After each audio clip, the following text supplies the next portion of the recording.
नमस्कार, मैं हूं आपके साथ मयंक। आज 18 तारीख है और इस वक्त की सबसे बड़ी खबर अमेरिका ईरान की जंग में एक बड़ा मोड़ आ गया है और अब ईरान ने सऊदी अरब को निशाना बनाया है। देखिए, बड़े वक्त से इस तरह के सवाल उठ रहे थे कि अब तक सऊदी पर हमला क्यों नहीं हुआ, और अब देखिए आखिरकार ईरान की तरफ से क्लेम किया गया है कि सऊदी के ऊपर बैलिस्टिक मिसाइल्स दागी गई हैं और सऊदी का जो प्रिंस सुल्तान बेस है इस पर अटैक किया है ईरान ने बैलिस्टिक मिसाइल से। पहले खबर क्या है, देखिए, Iran has dramatically expanded its retaliation against the United States, launching a fresh missile strike targeting Prince Sultan Air Base in Saudi Arabia।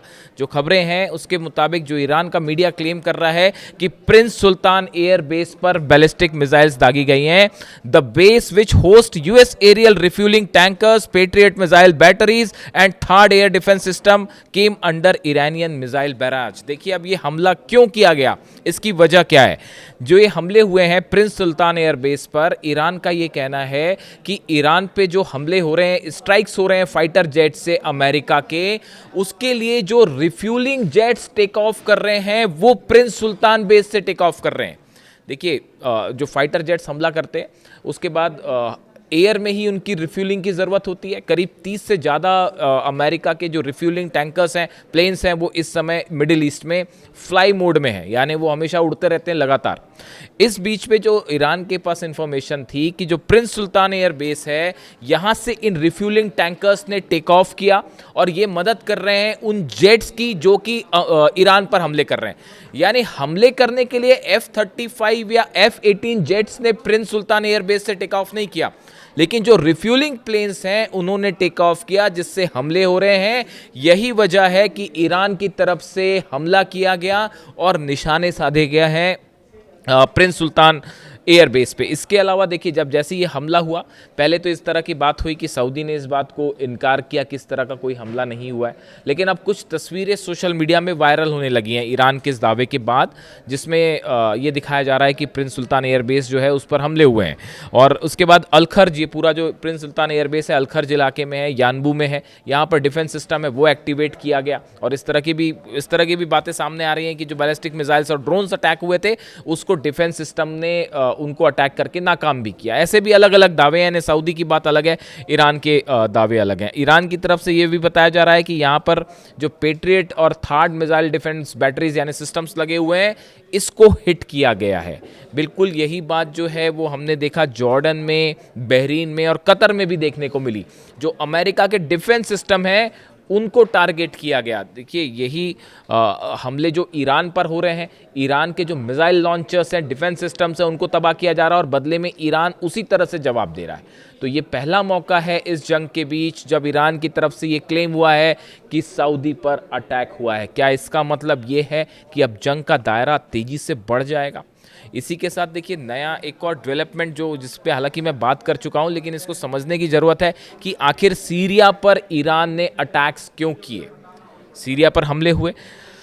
देखिए, ये कुछ समय 2-3 दिन पहले की बात है। ईरान शहर जो ईरान का इलाका है, यहाँ पर अमेरिका की तरफ से हमले हुए जिसमें 7 ईरान के सैनिक जो हैं वो शहीद हुए।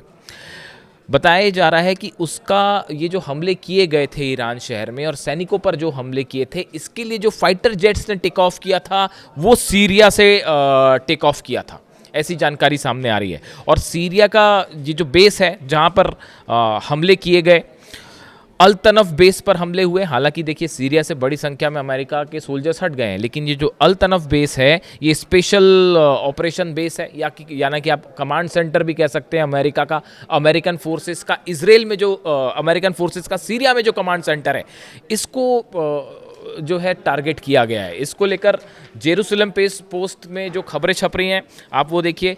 Iran Islamic revolutionary guard corps IRGC claimed on Friday they had attacked the US Special Operation Command Center at Al Tanaf in Syria in retaliation for the killing of Iranian soldiers in Iran शहर, Iran state media reported. ये Jerusalem post कह रहा है कि Iran शहर में जो सैनिकों पर हमले हुए थे उसका बदला लेने के लिए सीरिया में अल तनफ बेस को निशाना बनाया गया है। यानी देखिए, आप ईरान की तरफ से यही बात कही गई थी कि हमारी दुश्मनी किसी भी अरब देश से नहीं है, ना ही वहाँ के लोगों से दुश्मनी है, लेकिन अगर आप अपनी ज़मीन का इस्तेमाल करने दे रहे हैं हमारे पे हमले पे, तो फिर उसका वैसा ही जवाब दिया जाएगा। ये बात कही जा रही है। और अब सीरिया को लेकर भी, सीरिया पर ये पहला मिसाइल अटैक है ईरान का। जो पहले बैलिस्टिक मिसाइल्स की आप बात करें तो ये पहला मिसाइल अटैक है जो कि सीरिया पर किया गया। और वजह देखिए सामने है कि जो ईरान ने पहले ही कहा था कि जो हमारे सैनिकों पर हमला हुआ है इसका करारा जवाब दिया जाएगा और बदला लिया जाएगा। और जब खबरें हैं, देखिए सीरिया में कितना नुकसान है, इसको लेके वैसी बात है जैसे सऊदी अरब के प्रिंस सुल्तान बेस पर हमले को लेकर है। सऊदी का अलग क्लेम है, ईरान का अलग क्लेम है। इसी तरह से सीरिया ने अभी कुछ नहीं कहा है, लेकिन ईरान की तरफ से क्लेम किया जा रहा है कि सीधा स्ट्राइक किया गया है इस बेस को और इसको तबाह किया गया है। तो इस तरह के दावे जो हैं वो ईरान की तरफ से।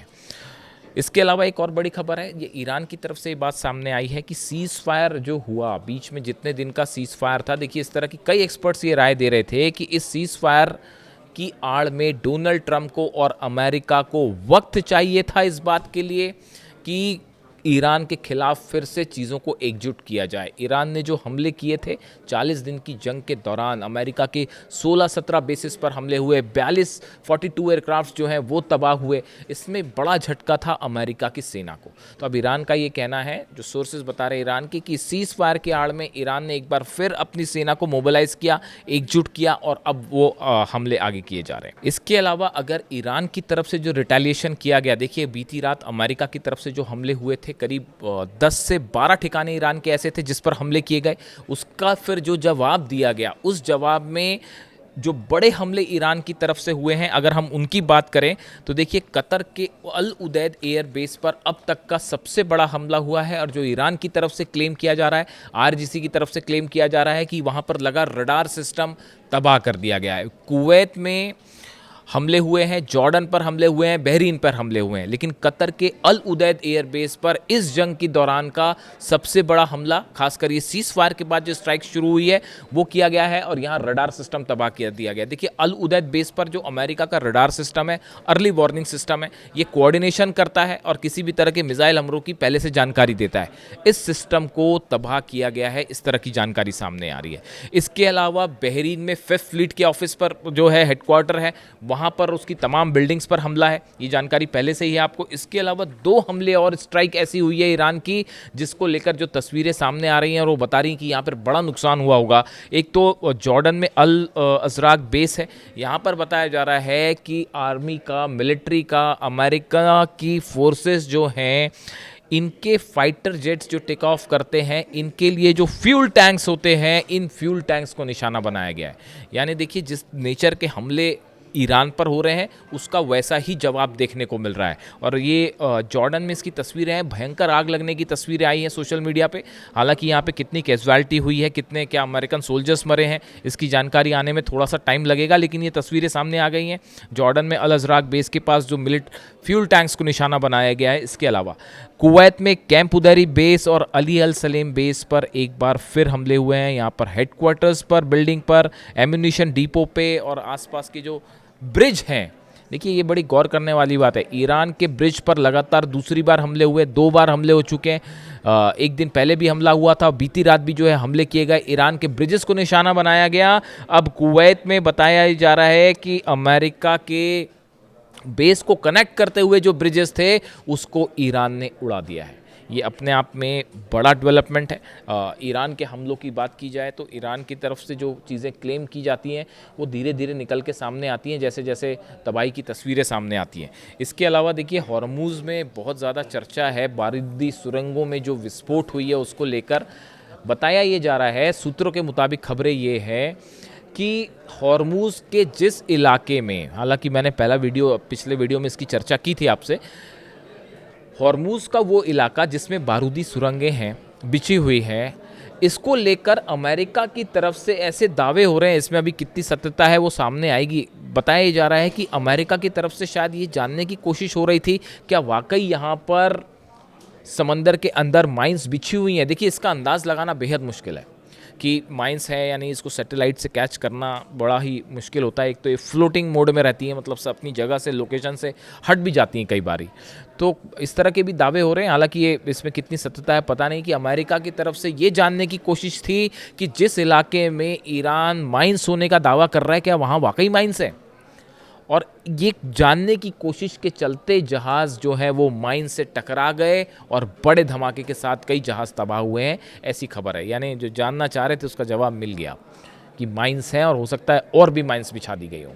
यानी फ़िलहाल हालात ये है, हॉर्मूज़ जल रहा है, ईरान पूरी तरह से हॉर्मूज़ में कंट्रोल में है, जहाज़ खड़े हुए हैं, ईरान पर हमले हो रहे हैं, बड़ी स्ट्राइक्स हो रही हैं, इसमें कोई शक नहीं है। आज रात शायद और भी बड़ा हमला हो सकता है। और ईरान की तरफ से जो पलटवार किया जा रहा है, 5 अरब देश, यानी आप देखें एक रात के अंदर 5 अरब देशों पर ईरान की तरफ से हमले किए गए हैं। और अब सऊदी पर हमला, क्या यहाँ से ये जंग एक नया मोड़ ले रही है? इससे जुड़ी जो भी खबर है आप तक पहुँचाऊँगा। Thank you so much.